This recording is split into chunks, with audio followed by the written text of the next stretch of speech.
Hi, this is Jim from Safety Wars. Before we start the program, I want to make sure everyone understands that we often talk about OSHA and EPA citations, along with some other regulatory actions from other agencies, legal cases, and criminal activity. Everyone is innocent until proven guilty in a court of law. Proposed fines are exactly that, and they are often litigated, reduced, or vacated. We use available public records, news accounts, and press releases. We cannot warranty or guarantee the details of any of the stories we share, since we are not directly involved with these stories, at least not most of the time. Enjoy the show.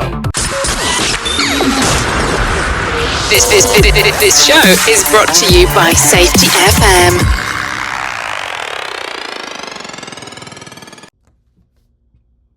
Welcome to Safety Wars for Tuesday, August 11th, 2026. We're going to do something we normally don't do. We're going to be replaying a program from December 26, 2025 on hepatitis B. Hepatitis B is in the news again, and there was some government policy change. So what we're going to do is we're going to go right to the story out of theguardian.com. TheGuardian.com out of the UK. It's amazing to me that the UK has the best stories on this stuff. But again, what's the background? There's a lot of history here that a lot of us may not be aware of. That is very interesting and maybe necessary. It might help you with some of your training on this, especially if you're doing a hepatitis B or bloodborne pathogen, I should say, training on this. So this is Trump, and again, I'm sharing the article here with this. This is fair use, and it's kind of significant here, and we're going to be commenting extensively on this. So, Trump signs executive order with plan to reduce the number of recommended childhood vaccines. MMR vaccine will be broken into separate shots under the order, putting financial and logistical strain on families. Donald Trump has signed an executive order with plans for sweeping changes to the childhood vaccination schedule. Right? We require that the measles, mumps, and rubella vaccine should be broken into 3 separate shots. The order recommends that all shots be given at separate medical visits, a frequent point Trump has made despite the safety, ease, use, and lower costs of giving vaccines together. So basically, it's sort of like this. When you make things a chore, especially in the safety field, and in this case we're talking about health, when you're making things more of a chore, you're going to get less quote-unquote compliance. We all know that, in my opinion, compliance is overrated. Let's concentrate on making people safe. And, having somebody bring a child back 3 times may be a little bit rough. And, I can see where that could happen. Again, I'm not a doctor. I'm not making medical recommendations here. This move is an attempt to reinstate the changes made earlier this year to the U.S. Centers for Disease Control and Prevention vaccination recommendations, which were halted by a federal judge. The health secretary, Robert F. Kennedy Jr., announced in January unilateral changes to the CDC childhood vaccine recommendations. In March, these and other changes to vaccines instituted under Kennedy were halted by a federal judge for violating the federal law. By issuing the executive order, Trump is bypassing the CDC, which is the federal agency tasked with recommending vaccines, not the White House, with that. And on a press call, a White House official said the order drew on the Department of Health and Human Services scientific assessment published in January 2026, which examined comparisons of the U.S. to other peer-developed nations. So they're not comparing us to some small country somewhere. They're like peer-reviewed. I believe they're using Sweden or Norway or Denmark, one of those countries, right?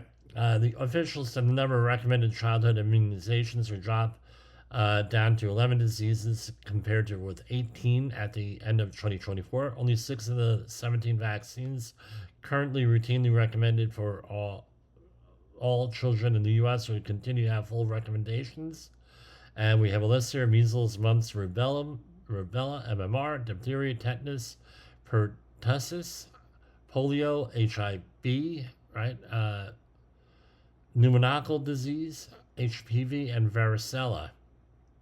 Right, that's hepatitis B. Together, there would be a possibility they're quite there could be a possibility they're quite lethal. Trump said an MMR vaccine at the signing of the order on Monday.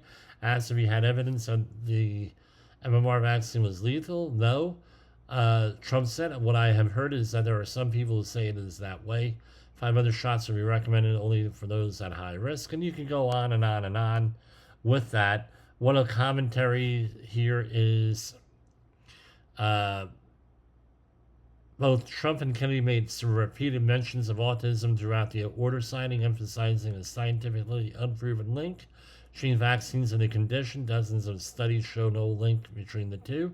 And today we're proud to officially announce the U.S. of America's gold standard childhood vaccination recommendations that has to do with many subjects, including autism in particular. Trump said at the beginning of the order signing, I've seen proof of it. There have been where they have a vaccination where it looks like the size of a bottle of soda poured into a little child's body, and bad things happen in too many cases. And again, they're trying to battle autism, and this is Bill Cassidy, a Louisiana senator, don't know what party he's with, treated a response to the order that is, it is so wrong. I'm a doctor, and this executive order is wrong. The president does not have the expertise to make these changes. Vaccines are overwhelmingly safe. Vaccines are effective. Vaccines do not cause autism. Breaking up vaccines will mean children have to get more shots to get the same protection, not fewer shots. It will increase hesitancy and make the children less safe. Parents should listen to their child's pediatrician about vaccines, and rather than listen to an inaccurate executive order, this is so wrong. End quote. And again, according to this article, executive orders are meant as guidance to federal agencies. They're not laws passed by Congress, and thus they have no legal effect on the public. And there are, let me point out, there are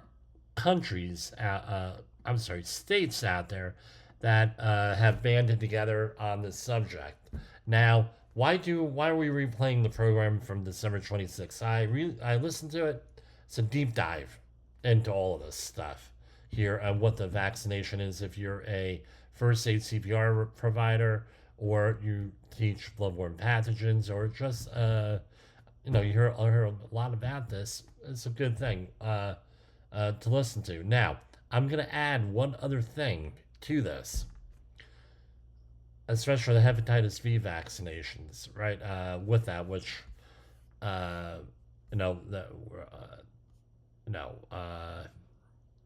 which is one of the things that they're talking about here, is not really recommending it, right? Is that one of the arguments for hepatitis B for infants is that they're not going to get it at any other time.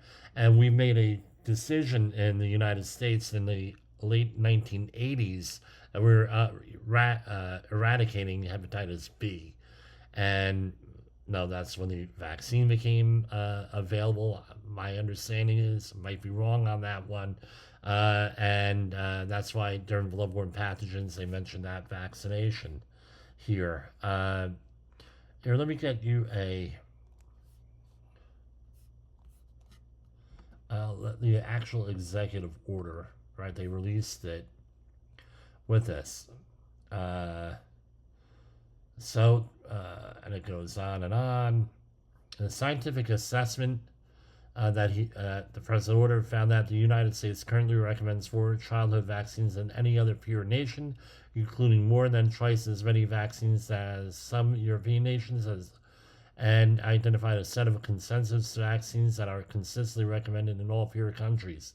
The scientific assessment also found that instead of implementing vaccine mandates, most peer nations maintain high childhood vaccination rates through public trust and education. We've been talking about the need to rebuild that recently. And let's see here.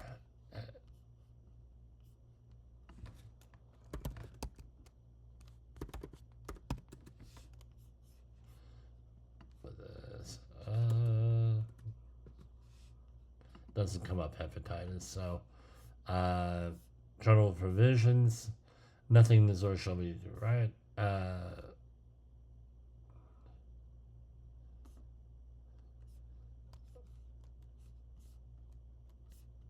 And going on and on.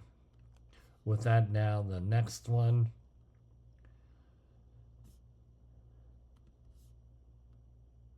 It's from December 5th of last year. I think we go into it in the other program. And, here's the other one. President Donald Trump realized U.S. core childhood vaccine recommendations and best practice from peer-developed countries.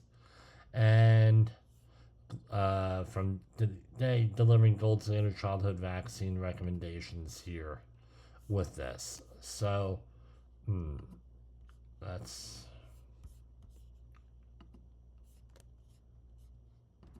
So here's another article, and this is from a very biased source. On here, I'm just alerting this to you.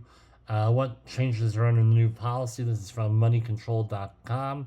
Under the revised framework, the federal government will continue to recommend 11 core childhood vaccines. However, vaccines against hepatitis B, COVID-19, and again, there's a lot of debate on COVID-19 the last couple of weeks. Seasonal influenza will no longer be universally recommended by the federal government, though, right? Instead, decisions on these vaccines will be based on individual risk assessments or shared decision-making between parents and healthcare providers. So, again, I'm going to play this from December of last year. We did a deep dive here. I think I did a pretty good job, one of my better programs. And I will see you, God willing, tomorrow. For Safety FM and Safety Wars, this is Jim Posel. Yes, I know, we're 7 minutes in here. So what are we going to do? We're going to talk about the hepatitis V stuff. First of all, and, we are going to be sharing websites. Now, we normally don't share websites here and things unless they're government related. And however, this is such an important topic that we're going to be talking about some of the, we're going to use in the geneticliteracyproject.org article ad here, and I'll reference it completely. I mean, if they complain, I'll go back to just audio on it. But it's a very serious topic here, and you cannot get the information from a small snippet here of things. So here we have, what is hepatitis B? This is from the mayoclinic.org. Hepatitis B is a serious liver infection caused by the hepatitis B virus.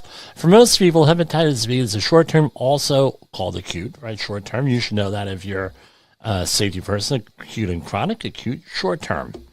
Acute hepatitis B lasts less than 6 months, but for others, the infection lasts for more than 6 months, called chronic. Chronic hepatitis B raises the risk of liver failure, liver cancer, and serious scarring of the liver, called cirrhosis. Most adults with hepatitis B fully recover, even if their symptoms are bad. Infants and children are more likely to develop a chronic, long-lasting hepatitis B virus infection. A vaccine can prevent infection with hepatitis B virus. For those who get infected, treatment depends on whether the infection is acute or chronic. Some people need medicines, and others with serious liver damage from a chronic infection need a liver transplant. If you're infected, taking certain safety measures can help prevent spreading the virus to others. Symptoms. The symptoms start 1 to 4 months after you've been infected. Here are the symptoms. Pain in the stomach area, also called abdomen, dark urine, fever, joint pain, loss of appetite, upset stomach and vomiting, weakness and extreme tiredness, jaundice, which is a yellowing of the whites of the eyes and skin. Depending on skin colors, change may be harder or easier to see. When to see a doctor, you see him right away after you've been exposed immediately. All right? So, and you could then get the vaccination, and if it's a workplace exposure, there are workplace requirements for your employer to have. Now, some of the other stuff here. Some other background information. Okay, hold on. So, how many children this is from Copilot, right? In the United States, acute hepatitis V cases have been reported with 20,445 newly reported cases from 47 states in 2025. This reflects significant public health challenge with the estimated total acute infections reaching 13,300. We could just do this. The 2,126 reported cases in 2022 indicate a stable trend, but the actual number of cases may be higher due to underreporting and asymptomatic cases. CDC has recommended individual-based decision-making for infants born to mothers who test negative for hepatitis V, reflecting ongoing vaccination efforts. All right, so here we have this. Here we're going to go. This is from the cdc.gov. Rates reported cases of acute hepatitis V by age group. As you can see, we're on the downward trend. Now, we had this whole thing is about children getting the vaccination shortly after birth, within 30 days here. And parents are like, look, my kids are not going to be at risk for this. Why are we doing this? This has been many commentators, no, you have to make your decision for yourself and your medical provider, what your specific situation is here. We are here to give you more information. And as Todd Conklin says, more information does not make you more stupid. At least, I'll say, at least most of the time. Right? So here we have the bottom line, the blue line, if you could see that. Right? And we have, right near 2008, 0.1 cases per 100,000. I mean, one case in a million. 2009, one case in a million for 0 to 19. 2010, one case in a million. 2011, we are hitting 0, and it's been 0 from 2011 onward here for cases that are known. And everything else here, you have 40 to 49, that's been down, that's been up, right? And they're all trending downward, all of these cases. So hepatitis V is trending downward, right? Symptoms and causes. In the year 2000, there were 92 reported cases of acute hepatitis in Indiana, with one case resulting in a death. This figure reflects the overall incidence of hepatitis V in that year during the state. Okay, so here we go. This is from November 5th, 2004. Acute hepatitis V among children and adolescents is from morbidity, right? Mortality, morbidity, weekly report. All right. Since 1991, this is acute hepatitis V among children and adolescents in the United States, 1990 to 2002. So, from what I recall, the recommendations were started to be made in 91, depending on where you were, and the CDC roughly early 2000s. We have the whole article here. Since the 1991 adoption of the comprehensive strategy to eliminate hepatitis V transmission in the U.S., the incidence of acute hepatitis V has declined steadily. Declines have been the greatest among children born after 1991 recommendations for universal infant hepatitis V vaccination were implemented. In 1995, the elimination strategy was expanded to include routine vaccination of all adolescents ages 11 to 12, and in 1999, to include children aged less than 18 who had not been vaccinated previously. Described the epidemiology of acute hepatitis V in children and adolescents in the United States, CDC analyzed notifiable disease surveillance data collected during 1990 to 2002 and data collected during the 2001 to 2002 through enhanced surveillance of reported cases of acute hepatitis V in children born after 1990. This report summarizes the results of that analysis, which indicate that the rate of acute hepatitis V in children and adolescents decreased 89% during 1990 to 2002, and that racial disparities in hepatitis V incidence have narrowed. Many confirmed cases in persons born after 1990 occurred among international adoptees and other children born outside the U.S. Continued implementation of, now remember this, 2004 this came out. Continued implementation of the hepatitis V elimination strategy and accurate surveillance data to monitor the impact of vaccination are necessary to sustain the decline of acute hepatitis V among children. Cases of acute hepatitis V were reported weekly to Centers for Disease Control by all 50 states and the District of Columbia. Acute hepatitis V rates were calculated per 100,000 population by using population denominators for the U.S. Census Bureau. Again, that's that census data that we were always talking about. Acute hepatitis V was defined as an acute illness with discrete onset of symptoms and jaundice or elevated serum elevated serum aminotransferase levels, and 2. Laboratory evidence of either IgM antibody to hepatitis V core antigen or hepatitis V surface antigen. Since March 2001, CDC has conducted enhanced hepatitis V surveillance, contacting states and confirmed reported cases of acute hepatitis V in persons born after 1990. State surveillance staff members were asked to verify each of that. So let's go here. All right, this goes on and on. What's the meat of this? All right, they have a nice little graph here. Let me see if I can zoom in on it here. All right, so they were doing this from 90. So when they started to, it started to go all the way down in 2002, right? It was basically from 1990 to 2002, basically non-existent here. 0 to 4 years, all went down. 15 to 19, all went down.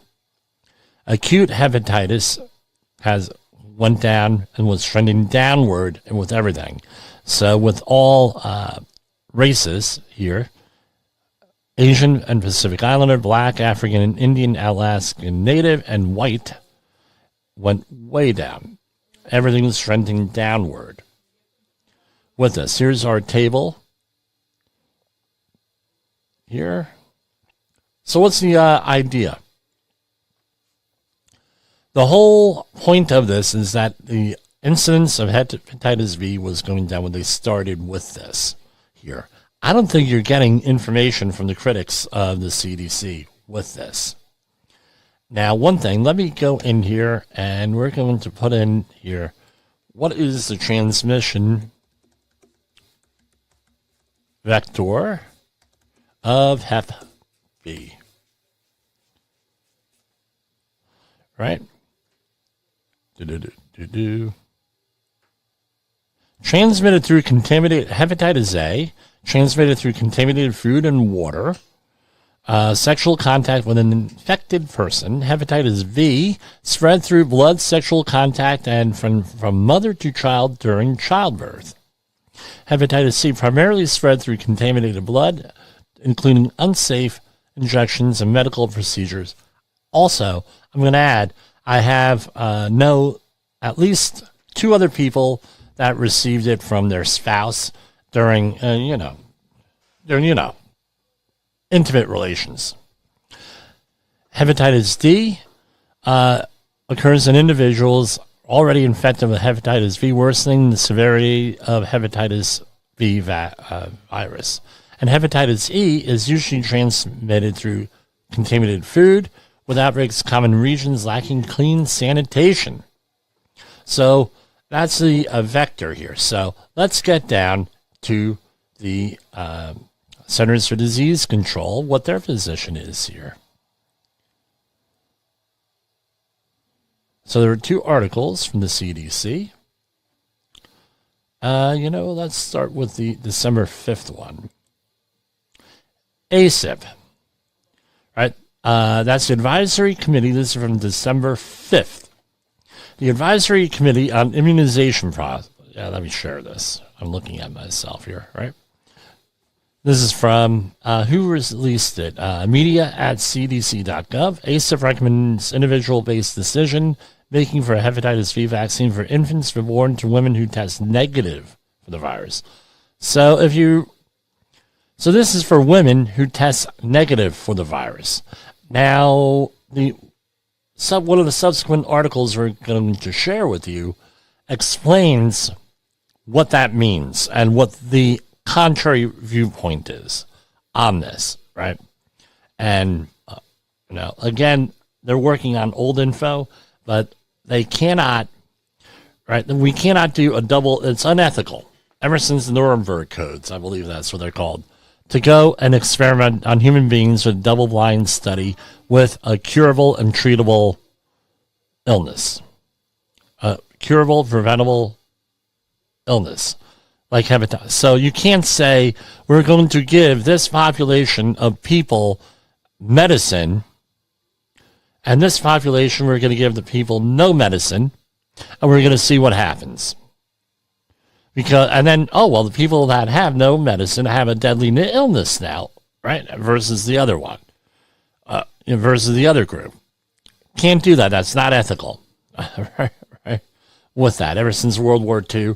Unless, of course, you are in this country and in Western Europe, and most parts of Europe. With that, other countries, not so ethical, depending on where you go. And you could go and find that out, what countries do that kind of experimentation. So, one of them is obvious, right?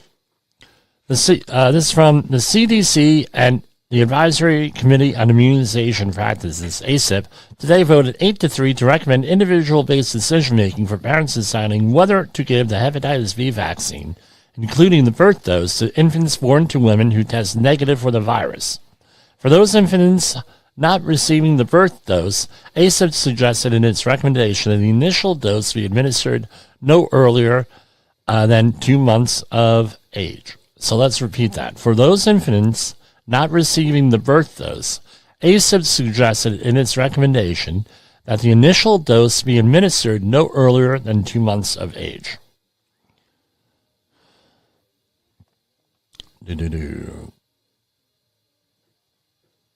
So birth dose, if born to women who test negative for the virus, right?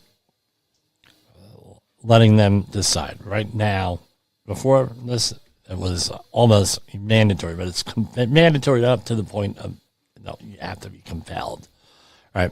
I don't think they're going to hold a gun to your head and tell you you have to have a vaccination yet. Believe me, those days are coming. I think we keep going down this road. Individual-based decision-making, known on the CDC immunization schedules as shared clinical decision-making, means that the parents and healthcare providers should consider vaccine benefits, vaccine risks, and infection risks, and that the parents consult with their healthcare provider and decide when or if their child will begin the hepatitis B vaccine series. The committee said parents and healthcare providers should consider whether there are infection risks, such as a household member who has hepatitis B, right, or frequent contact with persons who have emigrated from areas where hepatitis B is common. ACIP also voted to recommend that when evaluating the need for a subsequent hepatitis B vaccine dose in children, parents should consult with healthcare providers to decide whether to test the antibodies levels to hepatitis surface antigen and to evaluate adequacy of protection through serology results. These recommendations on hepatitis B maintain consistency of coverage for all payment mechanisms, including entitlement programs, and they go through the list here. ACIP on September 19th voted to recommend that all pregnant women be tested for hepatitis B, a test that is covered across all insurance programs. And it goes on. With that, a presentation from Cynthia Navison, PhD, on the decline of the hepatitis B disease, for instance, in 1985, concluded that the universal birth dose contribution to acute case decline is likely small. As we just showed you, in the raw data that we have here. It identified sharp declines in post-transfusion hepatitis V transmission due to advanced blood screening, improved dialysis practices, and needle exchange programs. It also acknowledged a 2019 study that found that 57.9% of estimated births of women who test positive for the hepatitis V surface antigen were attributed to non-U.S. born women, mainly from highly endemic here we go. Mainly from high endemicity countries, meaning it's endemic there, highly endemic. The study reported that 0.5% of pregnancies in the U.S. are to women who test positive for the hepatitis V surface antigen, which is the most significant risk to newborns for being infected with the virus. And there was another thing, right? And and everyone makes nice with that. And then December 16th, the CDC today adopted individual-based decision-making for hepatitis V immunization for parents to decide whether to give hepatitis V vaccine, including the birth dose of infants born to women who test negative for the virus. For those infants not receiving the birth dose, it is suggested that the initial dose be administered no earlier than 2 months of age. Individual-based decision-making, referred to on the CDC immunization schedule as shared clinical decision-making, means that parents and healthcare providers should consider vaccine benefits, vaccine risks, and infection risks, and that parents should consult with their healthcare provider, which is what my suggestion is. I'm not a doctor. I don't play one on the internet. I don't play one on TV. So you got to check with your medical person, whoever that is. Parents and healthcare providers should consider whether there are infection risks, such as a household member who has hepatitis V or frequent contact with persons who have emigrated from areas where hepatitis V is common. So, right, the bloodborne for example, bloodborne pathogen thing came out in roughly the same time period of the original recommendations in the early 1990s. I forget the exact date. So this is all part of the policy of the government to eradicate hepatitis V. Right? Then they say what they're going to do. They're going to update all their stuff. And CDC is reviewing ACIP secondary recommendations that parents should consult with a healthcare provider on serology testing to determine whether a subsequent hepatitis V vaccine dose is needed. Meaning, hey, you give it, test things out later on. Again, see your doctor on that. All right. So we're going to take a break. I'm going to take a drink, and then we're going to go into everything else. And let's, right, so that's what's going on there, and we'll figure things out. Safety Wars is streaming now. SafetyFM.com.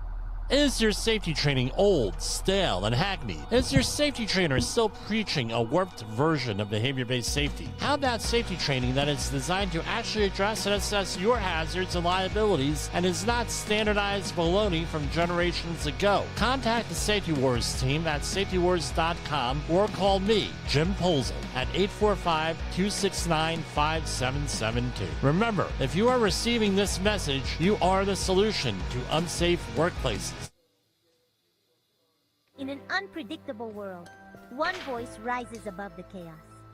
Meet Jim Polzel, a seasoned safety expert who's navigated through some of the most dangerous scenarios, from anthrax, explosive cleanups, disasters, and numerous environmental cleanups, and lived to tell the tale.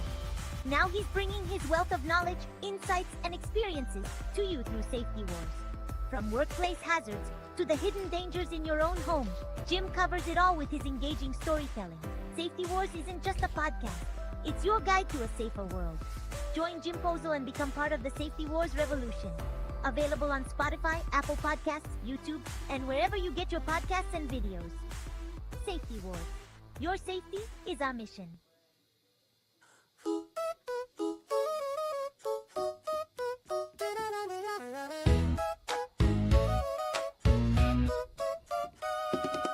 silent night, not quite serene. Flashing lights paint the scene. The backup beeps a steady cry. Machines sing louder than the sky. Oh, the noise that keeps us sane. A warning hum, a life refrain. Lie, silent night, except the hum keeps the careless on the run. Don't kill the beep, don't dim the sound. It's the guardian of the ground. Headlights wink, but they can't shout. The engine hums its tireless route, but that beep's a voice we can't ignore. It's the unsung hero at the door. Imagine silence where danger lurks, where wheels roll back and nothing jerks. The beep's annoying, sure it's true, but it saves the likes of me and you. I, silent night, except the hum keeps the careless on the run. Don't kill the beep, don't dim the sound.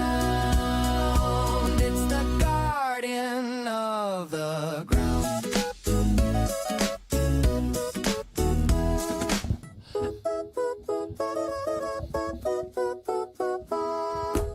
And that is Safety Warriors with Silent Night, except for that backup alarm.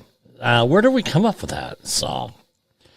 Anybody who has done construction work on a major project in a residential area, especially back when everybody had pagers and not phones, could relate to that. Because it was like, I keep on thinking that my pager is going off. I hear this beep, beep, beep all night long and all day long. Can you do it? No. And then all of a sudden, no, we can't do that. And then 2 days later, all the backup alarms are gone. Right? So officially, we're not doing it, but unofficially, we ripped everything out. Safety hazard, and that's okay. Yes. So back to the subject at hand. Now, I came across this article from the Genetics Literacy Project. All right. And their byline is science, not ideology. And let me do an about here, right?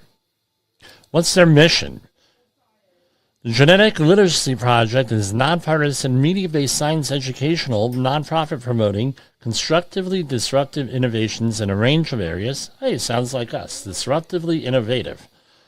Sustainable agriculture, biotechnology, biomedicine, gene editing, vaccines, gene drives to control the vector of diseases by insects and rodents, and the transformative role of artificial intelligence in science. GLP encourages the public media policy makers, but ranges beyond that. We encourage transparent regulations that spur innovation. We challenge misinformation and disinformation. We do not compete with genetics focuses publications or any science news site. Rather, we analyze rather than just report, providing meaning and some context. Committed to spurring dialogue, GLP presents a variety of informed viewpoints to challenge ideological silos and partners across partisan divides. GLP stands by two principles: science, not ideology, and fact-based science to serve a public interest. Okay, I'm giving no opinion on this at all. I'm just, again, letting the reader or the listener or the viewer decide for themselves. And I'm going to recommend this. Talk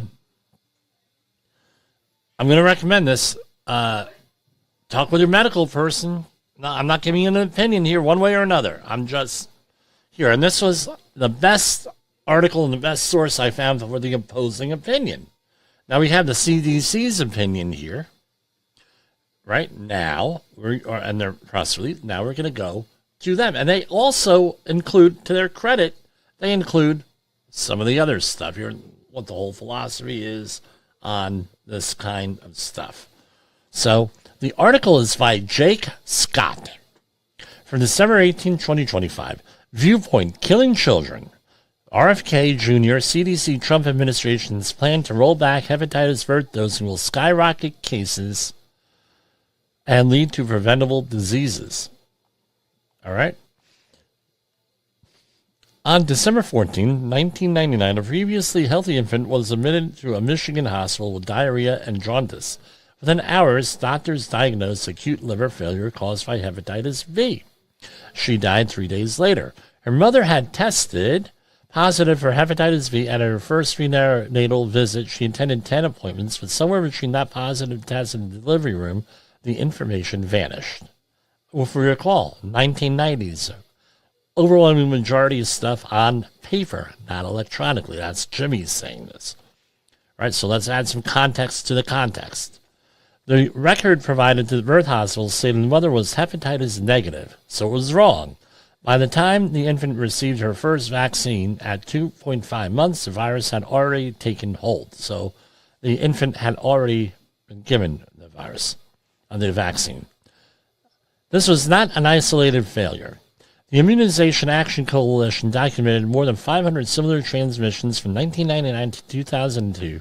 Positive tests not reported, results lost, and records transcribed incorrectly.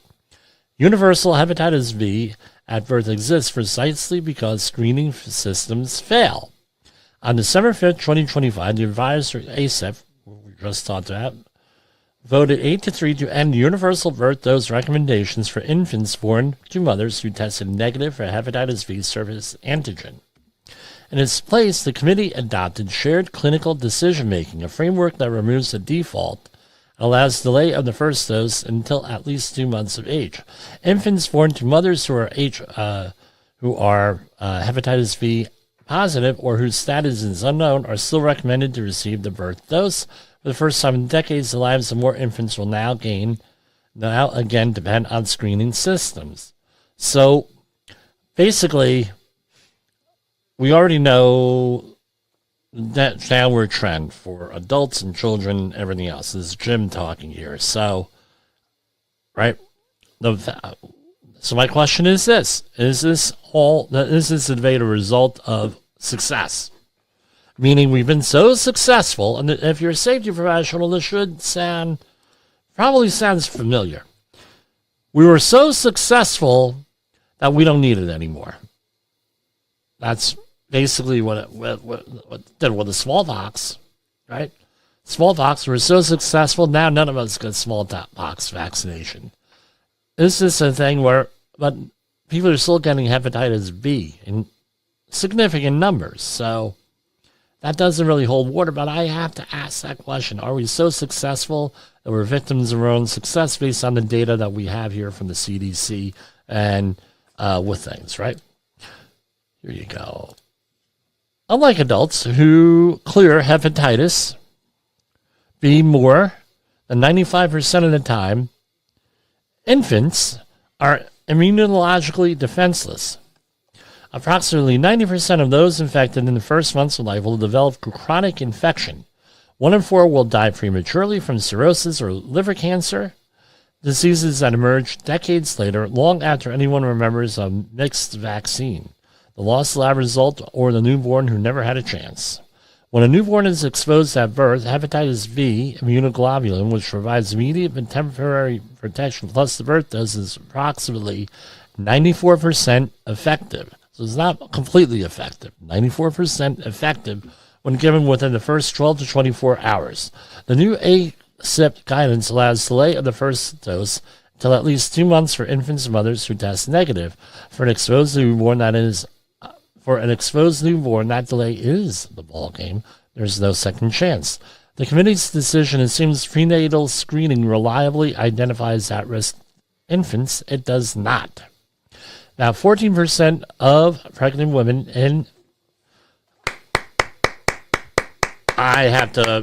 let's get an applause there. That came out as a complete surprise here with that. Hey. All right, I salute them. Pregnant women in the United States are never tested for hepatitis B. About 2% of pregnant women receive no prenatal care at all. Among those who test positive during pregnancy, only a third receive recommended follow-up. And the National Perinatal Hepatitis B Prevention Program identifies fewer than half of infants born to infected mothers each year. Those are the only gaps we can measure. Right? Screening cannot catch what it cannot see. Half of the 2.4 million Americans with chronic hepatitis B do not know that they are infected. People can seroconvert, become newly affected after a negative test. Right? So you take the test at the beginning of the pregnancy, which is usually 40 weeks, and at the end of it, you might be positive. No, stuff happens. We discussed what the vectors are.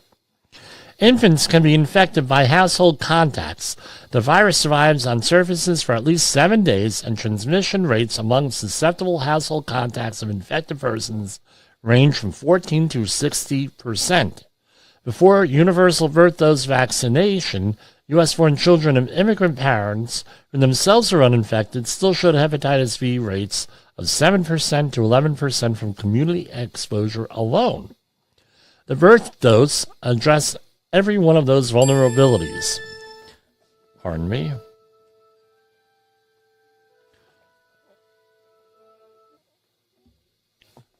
It did not require perfect screening, perfect records, or perfect follow-up. It simply vaccinated every newborn. There is no new safety signal, 40 years of randomized trials, national surveillance, or long-term follow-up, and long-term, let me start over. 40 years, there is no new safety signal.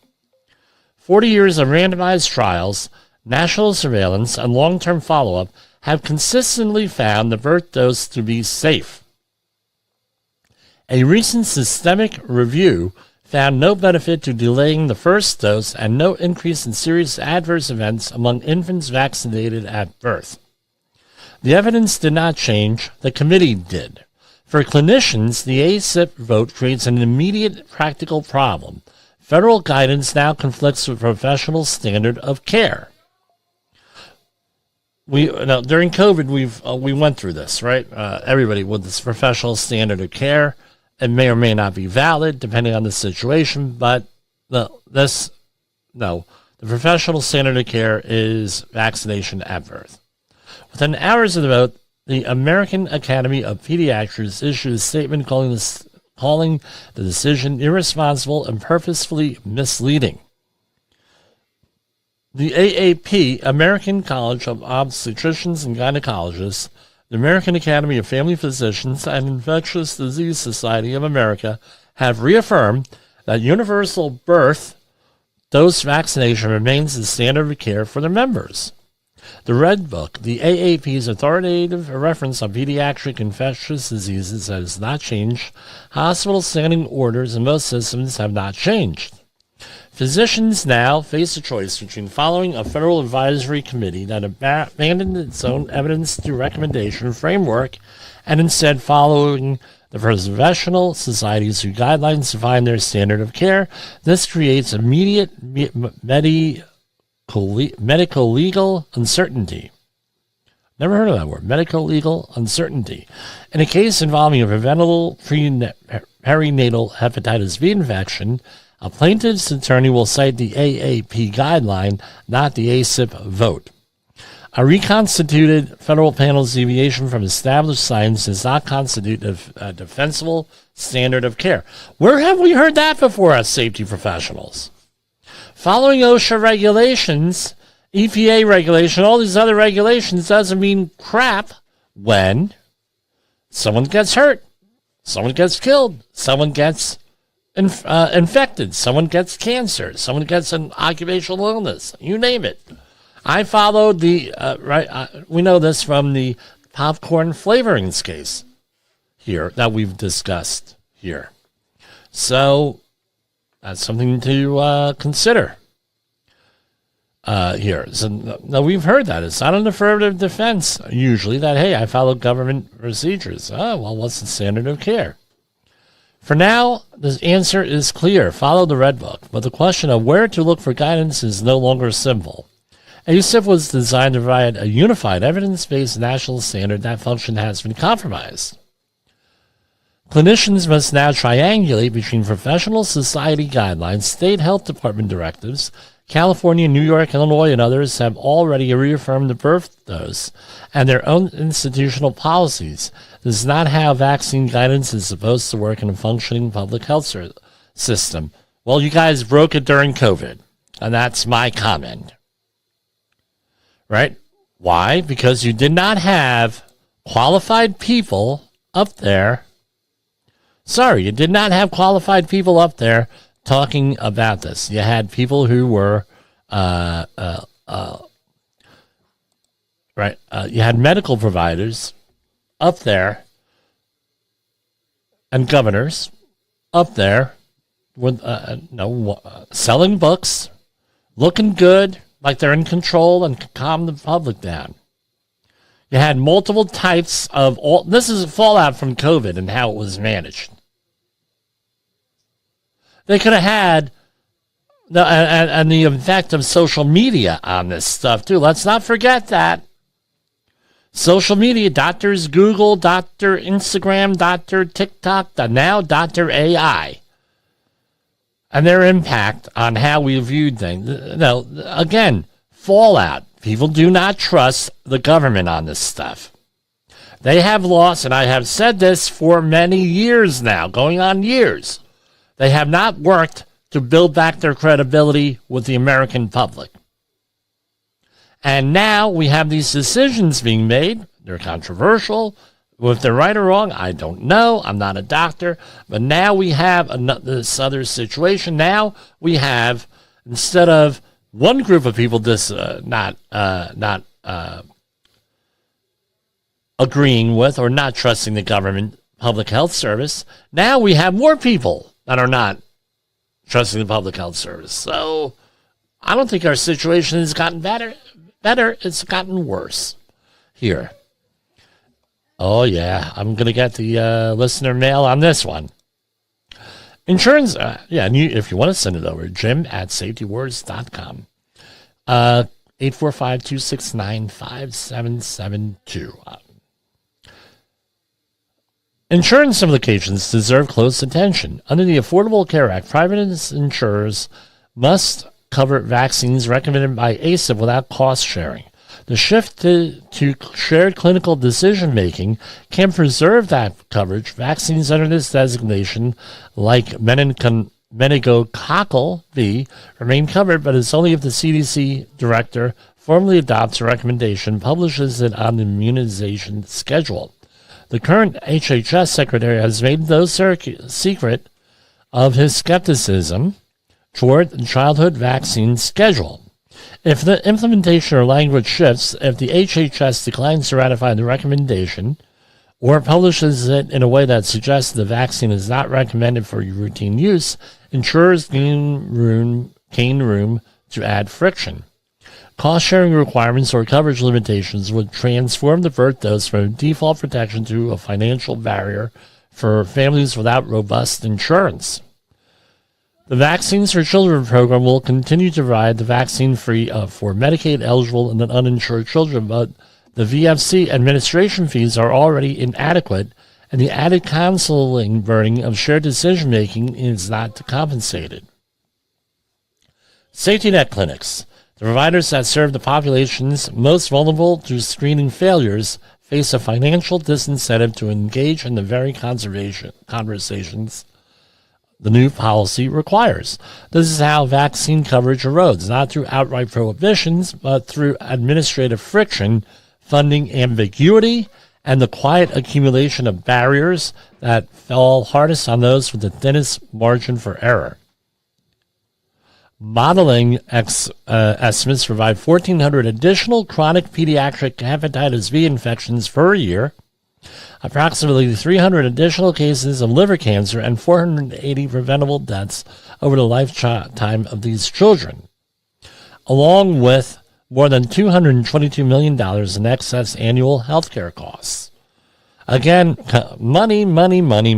It's got to be quantified here with this. But this article, and I'm going to congratulate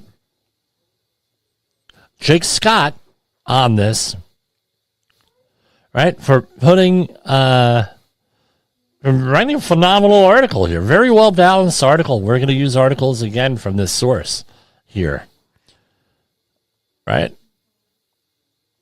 So harms will not be distributed equally. The infants most likely to fall through the screening for gaps are those born to families without consistent prenatal care who are uninsured or underinsured or live in communities where healthcare access is already fragmented. And infants who receive the birth dose are more likely to complete the full vaccinating schedule. Removing it raises the risk of children falling behind in all of their immunizations. The birth dose, because I could see that because they're not going to see the doctor as much, number one. And number two, it's, well, if this vaccination is optional, maybe all the other ones are. Maybe all the other ones, why are we doing it? And question, again, good to question, but now you're dealing with questioning of people. You're going to give them information. Are they qualified to make the decision? That's the next question. Will the government make all the healthcare decisions for your children? That's a little bit controversial here, isn't it? The birth dose was a safety net. Safety nets exist for patients the system fails to catch. That is one who will pay for this decision. It is extraordinarily rare for countries to roll back a universal birth dose policy once established because the whole point is protecting infants from predictable screening, follow-up failures. The U.S. is now doing so, not because the science demanded it, but because a reconstituted committee presented with ideology dressed as inquiry voted to let it happen. I disagree with that, but it's okay. We are allowed to disagree in the United States. The infant who died in Michigan in 1999 fell through the gaps that universal vaccination was designed to close. We couldn't figure out something since that, really? On December 5th, ACIP voted to reopen them. Right? And this is Jake Scott, is a clinical associate professor of infectious diseases at Stanford University. And you can follow Jake on X, and I'm going to tag him on it at Jake Scott MD. Right? So, anyway, this is it. Any reposting should credit the original author, which he did, Jake Scott. Provide links to both the GLP and the original article. Find the University of Minnesota on X at UM News. Right? Here's the link. geneticliteracyproject.org 2025 /12/18/viewpoint. And you could go on and on and on. Here it is. If you want to do a screenshot, let's zoom in a little bit more. I'm not only giving you a screenshot, I'm giving you the article. Was that? No, I guess not. Great guy. Great article, phenomenal job he did. And I appreciate that when we get down to the bottom of the whole thing, both sides of the argument here. I think we've done that. So I don't know how else to end this. We're going to go, again, you're going to be hearing. Now, let me know what you think. If this was useful, not useful, or not. I like to present this stuff so we are able to get the whole story, and then you decide with that here. And I think we've done that. So for Safety Wars and Safety FM, happy holidays. And oh, by the way, tonight's the first night of Kwanzaa. So for those folks who celebrate Kwanzaa, I don't know what the correct reading is, but whatever that is, I give it to you. So that's all we got here. Well, let's do our outro. And we got a couple minutes early and this was, yes, pre-recorded a little bit. We're going to finish with some AI Safety Warriors music from their album that is available on Spotify, Apple Music, and some other platforms that I don't know about. I don't have the link, but anyway, Safety Warriors, right? There, go check us out. Have a great day, and let's go to our outro. The views and opinions expressed on this podcast are those of the host and its guest and do not necessarily reflect the official policy or position of the company. Examples of analysis discussed within this podcast are only examples. They should not be utilized in the real world as the only solution available, as they are based only on very limited and dated open source information. Assumptions made within this analysis are not reflective of the position of the company. No part of this podcast may be reproduced, stored in a retrieval system, or transmitted in any form or by any means, mechanical, electronic, recording, or otherwise, without prior written permission of the creator of the podcast, Jay Allen.